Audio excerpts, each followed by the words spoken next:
Mr. O'Connor. What is your real name? Malcolm X. Is that your legal name? As far as I'm concerned, it's my legal name. Have you been to court to establish that you are? I didn't have to go to court to be called Murphy or Jones or Smith. Excuse me for answering you this way. That's all right. If a Chinese person were to say his name was Patrick Murphy, you would look at him like he's insane, because Murphy is an Irish name, a European name, or the name that has a Caucasian or white background. And a yellow person, Chinese is a yellow man, and he has nothing to do or no connection whatsoever with the name Murphy. And if it doesn't look proper for a person who is yellow or Chinese to be walking around named Murphy or Jones or Johnson or Bunch or Powell, I think it would be just as improper for a black person or the so-called Negro in this country, as we're taught by the Honorable Elijah Muhammad to walk around with these names. And therefore he teaches us that during slavery, the same slave master who owned us put his last name on us to denote that we were his property. So that when you see a Negro today who's named Johnson, if you go back in his history, you'll find that he was once his grandfather or one of his forefathers was owned by a white man who was named Johnson. If his name is Bunch, his grandfather was owned by a white man that was named Bunch. Would you mind telling me what your father's last name was? My father didn't know his last name. My father got his last name from his grandfather, and his grandfather got it from his grandfather, who got it from the slave master.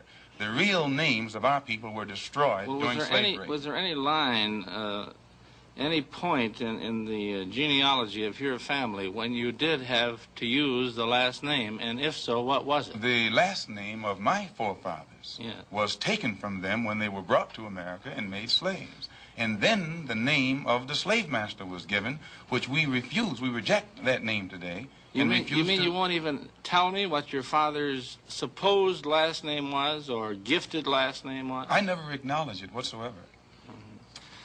Let me ask you about the status of Elijah Muhammad. First of all, is he ill? I spoke to him today. He is in better health than he has been. He's suffering from asthmatic bronchitis. Is that why he didn't attend your rally on last Tuesday? Yeah, the only reason that he didn't attend was his ill condition, and the weather here, especially on that particular day, was of such nature that it would have been almost insane for him to come. Well, now, did you hold that meeting last Tuesday because it coincided with the general election, the primary election? I think if you study the history of Mr. Muhammad's work and religious work in this country, we've had our convention on February the 26th every year for, I think, the past 33 years. Well, now, while you don't care to discuss your former name or the name that the slave master gave to your antecedents, it is a matter of record that Muhammad's last name was Poole, Elijah Poole. No, that's the name that his slave master gave to his grandfather or great-grandfather, but that's not his name. Well, his mother and father thought when they called him Elijah Poole that was his name. They didn't know any better. Well, if they didn't know any better or not, they thought that was his name. Yes, sir, but sir... So what I'm trying to find out is when did he cease to be Elijah Poole and get to be Elijah Muhammad? In 1931, I think it was, in Detroit, he was taught the true history of our people and made aware at that time that he was wearing an English name, and by not being an Englishman, he looked out of place. And his teacher gave him the name that he's wearing today, Muhammad, Elijah Muhammad. All right, now when did he become what he purports to be in your literature, the son of Allah? I've never heard the Honorable Elijah Muhammad referred to as the son of Allah. The prophet of Allah. I've never heard him referred to as the prophet of Allah. What do you refer to him Messenger of Allah. All right, the messenger of Allah, and I appreciate the correction. Yes, he says that a prophet is somebody who predicts the future, and he's not predicting the future, whereas a messenger is someone who carries a message that has been given to him by one who authors that message. Well, now, who gave him the message, and to whom is it supposed to be delivered? Master W.F. Muhammad, the one who taught him, is the author of the message. He gave it to the Honorable Elijah Muhammad, which makes him the messenger.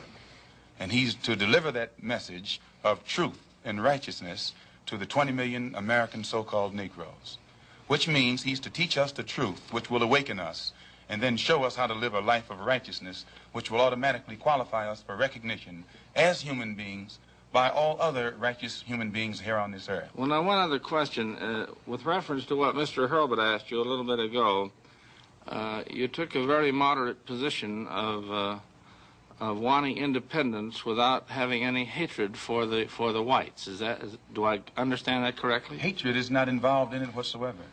Well, I recall in a recent plane crash, I mean 2 or 3 years ago, or less than that, a charter flight on Air France in which a group of people from Atlanta, Georgia, were, as they say in the business, as they took off from Orly Field. And you were quoted at that time as expressing great gratification that this tragedy had occurred. Do you recall that? I recall it. What did you say? Do you remember? The press misinterpreted it and misrepresented it. What did you say? They said that it was made at a Muslim meeting. It wasn't. It was made at a rally of Negroes, Baptist, Methodist, Catholic, and otherwise in Los Angeles, who were rallying to protest the brutal shooting of 7 unarmed Negroes and what did you by say? heavily armed white policemen in the city of Los Angeles. And because we are a people who have been taught by the Honorable Elijah Muhammad to never carry weapons of any kind, but to get on God's side and rely on God to fight our battles for us, at the time that these brothers were shot down so brutally, I pointed out at the funeral of the brother who died that God would step in and take a hand in giving us some form of justice for the brutal killing of our brother. And when the plane crashed in France, I pointed out to the crowd at this rally that this was an act of God showing his wrath or complete resentment over the brutal form of injustice that had been inflicted upon our poor unarmed brothers. Were you saying that, or do you believe that? At that time, Dr. Billy Graham was in a crusade in Chicago, and the press, your papers here in this city, quoted Billy Graham of also saying that plane crash was an act of God.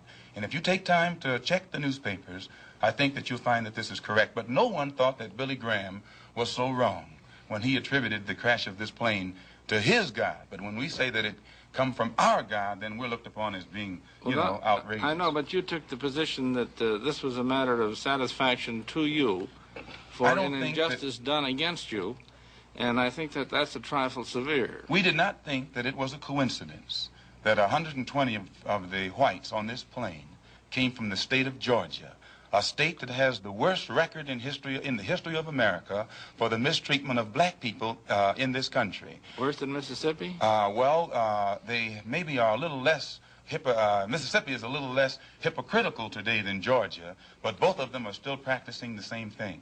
Now the whites in Georgia bite Negroes with a smile, whereas they used to bite them with a growl. But they're still being bitten, and we don't think that it is any worse to be bitten with a smile than it is to be bitten with a growl. Mr. Calvert. While we're on the subject of Mississippi, what is your organization's position of what happened in Mississippi in the past 6 months? Such as what? Such as the James Meredith incident and the enrollment of him in the university. Well, the Honorable Elijah Muhammad wants justice for every one of the 20 million so-called Negroes. And to just take one Negro and stick him in college with the aid of 15,000 troops and at a cost of $6,000 is a disgrace. It's a waste of taxpayers' money. It's a farce. It's hypocrisy.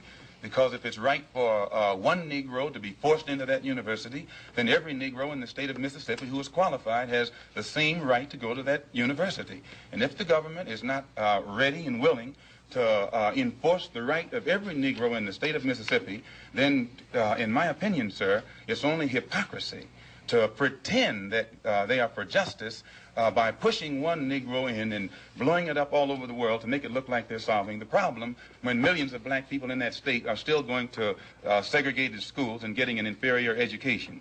Does your organization encourage members to attempt to enter schools that have been known as all white in the past? The Honorable Elijah Muhammad doesn't discourage us from attending white schools, but he does say that it is better for us to go to our own schools, and after we have a thorough knowledge of ourselves, of our own kind, and racial dignity has been instilled within us, then we can go to anyone's school and we'll still retain our race pride, our racial dignity, and we will be able to avoid the subservient inferiority complex that most Negroes have that is instilled within most Negroes who receive this sort of integrated education.